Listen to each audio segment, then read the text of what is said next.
Here we demonstrate the use of foam sclerotherapy. There are various ways of producing foam. One very simple method is the two-syringe system, in which two very ordinary syringes are used. Here, one syringe is filled with 2 cc of room air, the other filled with 1 cc of the sclerosant. Both syringes are attached to a 2 or 3-way stopcock. The material is passed back and forth approximately 20 times to produce a uniform, even foam.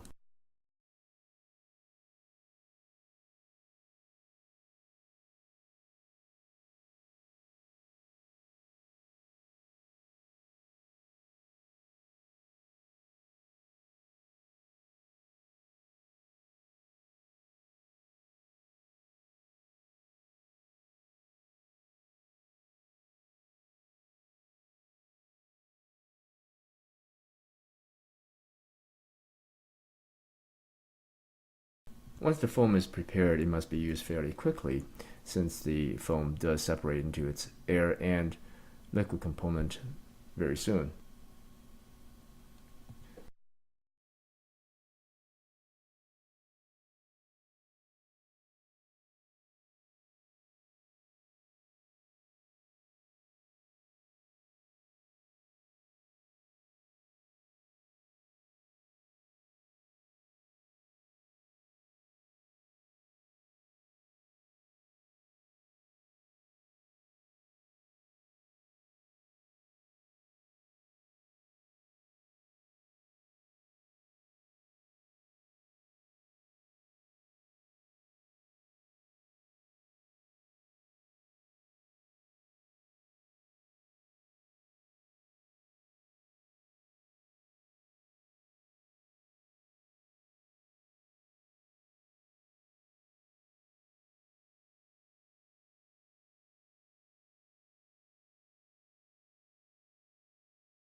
One conundrum facing the novice injector is the strength of sclerosant that needs to be used.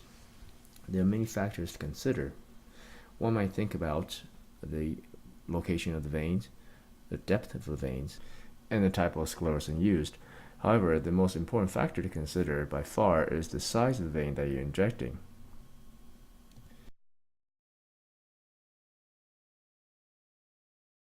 Here we have chosen to use foam 0.1 and 0.2% sodium tetradecyl sulfate to inject 1 to 2 millimeter superficial spider veins in this patient.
Injection technique is just as important as the selection of the right sclerosant.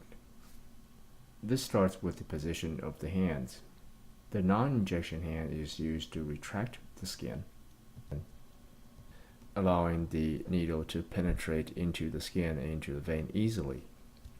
The plunger pressure is applied steadily and gradually, although meanwhile taking great care in observing how far the sclerosant has traveled in the network of veins. At the first site of extravasation, injection must be stopped immediately. For veins of this size, up to 0.5 cc of the sclerosant may be injected at any one site. Once the injection is completed, the area is massaged to facilitate the spread of the sclerosant. Another site is selected and the entire cycle repeated.